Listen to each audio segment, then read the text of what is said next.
ඔව් අපේ විශේෂයෙන්ම මේ නිල වර්ණයේ ඉදිරිපත් නිල වර්ණයට අදාළව වැඩපිළිවෙලක් ඉදිරිපත් කළා. ඒ වැඩපිළිවෙල තුල කරුණු ගණනාවක් අඩංගුයි. ඉතින් මේ වැඩපිළිවෙල අපි අනිවාර්ය ලෙසම ඉදිරියේදී ක්‍රියාවට නැගෙන විශේෂයෙන්ම අපි මේකේ වැඩිපුරම අවධානය යොමු කරපු එකක් තමයි අපි 2009 පළමු වතාවට මේ සමිතියට ආපු මොහොතේ සිට උත්සාහ කළා මේ සමිතිය ඩිජිටල් කරනවා. නමුත් ඒක කරන්න ඉඩ දුන්නේ නැහැ. මම කලින් කිව්වා වගේ සමපකාර දෙපාර්තමේන්තුව විවිධ විදියට ඒකට බාධා කළා. ඔවුන් කෝප්නෙට් එකක් කියලා එකක් තියෙන ඒගොල්ලන්ගේ එකක් ඒ හරහා මේක කරමු ආදී වශයෙන් විවිධ දේවල් අපි මේවට අදාළව ටෙන්ඩර් කෝල් කළා. ඒ ආදී වශයෙන් අපි විවිධ ක්‍රියාමාර්ග ගත්තා. නමුත් ඒක අපිට ඉටු කරන්න දුන්නේ ඒ නිසාමත් මේ සමිතිය තුල විවිධ මූල්‍ය වංචා සිදු වෙනවා. මොකද මැනුවල් ක්‍රමයට කරද්දී සේවකයුම් සම්බන්ධ වෙලා අපිට මට මතකයි අපි අපේ පැරණි පාලන කාලයන් තුල එවැනි වංචා සම්බන්ධයෙන් අතින් විවිධ විදියට ඉලක්කම් වෙනස් කරලා කරපු වංචා සම්බන්ධයෙන් අපි විමර්ශන පවා කළා. හරි. ඒ විදියට මේ මොකද මේ විශාල කල්පනා කරලා බලන්න මිලියන 1200කට වැඩිය මාසිකව මුදල් ගලා එන සමිතියක මේ පද්ධතිය මැනුවල් ක්‍රමයට සිදු කිරීමම සමහර සේවකින්ට හැමෝම නෙවෙයි අතලොස්සක් වෙච්ච වංචනිකයන්ට දූෂිතෙන්ට ඉතාමත් හොඳ මේකට අදාළ කටයුතු කරන්න පුළුවන්කම තියෙනවා. ඒ නිසා අපි මේ පැත්තට අවධානය යොමු කළා. ඒ වගේම සමිති සමාජිකයන්ට ලබා දෙන ණය පහසුකම්, ඒ ණයවල පොලි අපි බලනවා ඉදිරියේදී මූල්‍ය තත්ත්වය පිළිබඳව අපි මේකේ විශ්ලේෂණයක් කරගන්න ඕන. ඒ විශ්ලේෂණයෙන් අනතුරු අපි බලාපොරොත්තු වෙනවා උන්ට වඩාත් හොඳ සහන සලසන්න. ඒ වගේම මේකේ විශ්වවිද්‍යාල ශිෂ්‍යත්වයක් ලබා දෙනවා. පහ ශ්‍රේණි ශිෂ්‍යත්ව දරුවන්ට ශිෂ්‍ය ආධාරයක් ලබා දෙනවා.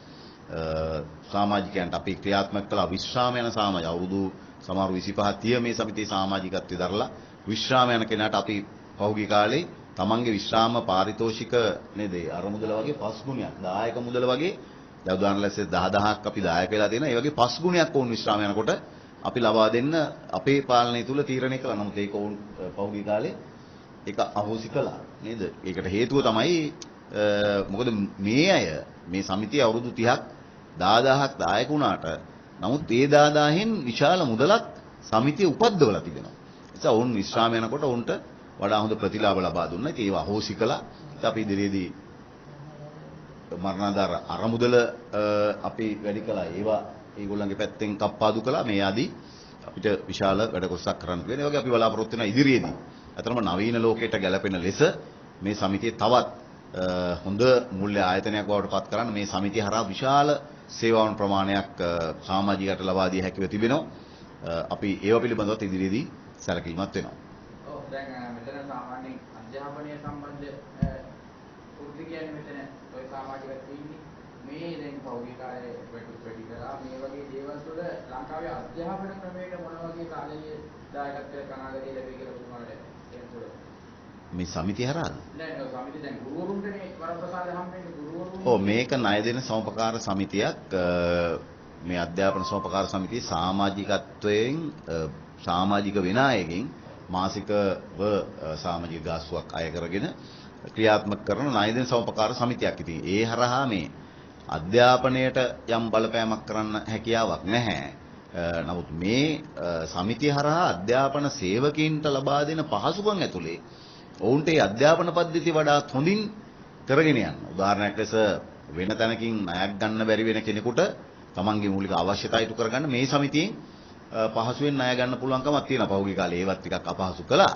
ඉතින් ඒක දායක වෙනවා. අනියම් ලෙස හේතුවක් වෙනවා අපේ රටේ අධ්‍යාපන පද්ධතිය ගුණාත්මක ලෙස ඉහළට ඔසවන්න. ඔවුන්ගේ මූලික අවශ්‍යතා ඉටු කරනකොට ශනික ණයක් ගන්න පුළුවන්. දැන් ලක්ෂ 3ක් නේ. ලක්ෂ 3ක දවසකින් ණයක් ගන්න පුළුවන්. ලක්ෂ 3ක. ඉතින් මේ වගේ දේවල් හරහා අර ඔබ ප්‍රශ්න කළා වගේ මොකද ඍජුව අධ්‍යාපන ශාස්ත්‍රයට මේක දායක වෙන්න. නමුත් වක්‍රව මේ සමිතියේ මේ සලසන සේවාවන් ඇතුලේ උන්ට දායක වෙනවා. දැන් උදාහරණයක් ලෙස දරුවෙක් විශ්වවිද්‍යාලයට ගියාම ඔහු ඉන්න විශ්වවිද්‍යාලයේ ඉන්න කාල සීමාවට අවුරුදු 3ක් හෝ 4ක් හෝ 5ක් ඉන්න විශ්වවිද්‍යාලය ඇතුලේ ඉන්න කාල සීමාවට මුළු කාල සීමාවටම රුපියල් 12500 ගානේ අවුරුද්දකට ඔවුන්ට ශිෂ්‍යත්වයක් ලැබෙනවා. ඒක කියන්නේ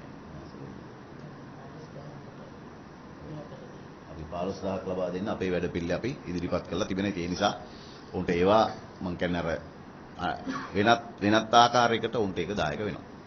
ඔය එකම දැන් පෞද්ගලික කාර්ය ගොඩක් අක්‍රමකතා යම් වංචාකාර දේවල් තිබුණා කිව්වා. ඒව සම්බන්ධයෙන් ඉදිරියට ක්‍රියාමාර්ග අරගෙන අදාළ දේවල් නැවත සම්පකාරයට ලබා දෙන්න බලාපොරොත්තු වෙනවා. අනිවාර්යයෙන්ම මොකද මේකේ තියෙන සමපකාර පනතේ 46 එක වගන්තිය තියෙනවා. 46 එක වගන්තිය අනුව සමපකාර දෙපාර්තමේන්තුවෙන් තමයි ඉල්ලන්න ඕන විමර්ශනය. දැන් පහුගිය කාලේ අපි ඉල්ලුවා ඒක යම් මගක් දුරට කරගෙනත් ආවා. හැබැයි මගක් දුර එනකොට හිටපු දූෂිතයන්ගේ දූෂණ වංචායිලි ද්‍රව්‍ය වෙනකොට ඒක ඒ පාලකයොම මැදිහත් වෙලා අතරමඟ කඩාකප්පල් කරා නතර කරා. ඉතින් අපිට දැන් එහෙම ප්‍රශ්නයක් මතුවෙන්නේ නැහැ.